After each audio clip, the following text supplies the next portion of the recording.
po si Mengay, ang laging galit na nanay. Welcome to my mini vlog.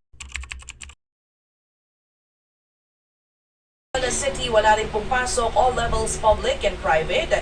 Dahil pa rin po yan nga sa kasama ang Metro Manila sa Signal number 1. Good morning mga kamare. Wala palang pasok ngayon. Maaga nga pala kaming gumising dahil nga alam namin may pasok si Bunso ngayon. At habang naghahanda kami papasok sa kanyang eskwelahan, bigla na nga lang nag-announce dito sa Metro Manila na Signal number 1 tayo. Kaya mga mare, stay safe po at lagi po tayong maging alerto. Nang matapos nga kami ni Mister magkape at kumain ng pansit na binili niya sa labas, eto maghuhugas na ako at magliligpit dahil sinisipag ako maglilinis nga ako ng aming bahay. Ngayon na nga lang kami ulit nagsabay ni Mister kumain ng agahan. Dahil nga sa umaga inahatid ko si Bunso sa eskwelahan at pagdating ko naman sa bahay, siya namang alis niya papasok sa kanyang trabaho. At babalik na nga ako dito sa paghuhugas ng plato. Pagtapos talaga namin kumain, inuhugasan ko na talaga itong mga pinagkainan namin para hindi na nga siya sampahan ng mga langgam. At syempre, pasensya rin mga mari kung ito palagi nyong nakikita sa aking mga mini vlog dahil ito talaga ang tunay na routine ko dito sa loob ng bahay, umulan man o umaraw. At dahil nanay tayo at hindi si Darna, merong panahon talagang nagkakaroon tayo ng sakit ng katamaran. Sana mga kamari, huwag kayong magsawa sa panunod ng aking mini vlog at pangako ko na panay paglilinis at paghuhugas lang ang aking gagawin na may kasamang budol.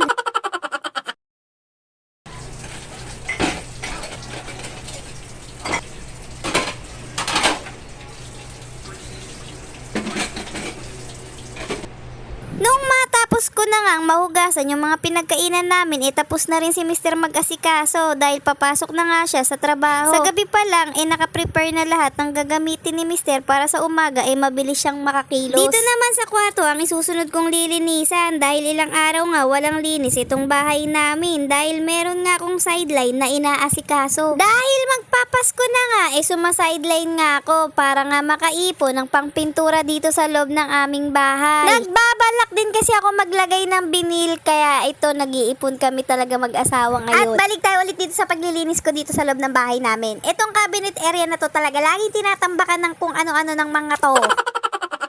Ginigigil nyo talaga ang person.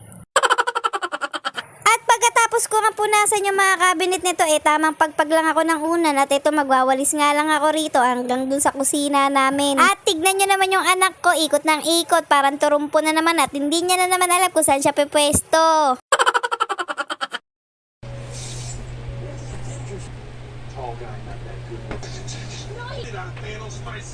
Pagkakaalala ko nga kanina nagdadakdak ako kasi kung ano-ano nilalagay ng mag-ama ko dito sa cabinet, pero ito tama ang ula, ilalagay ko rin.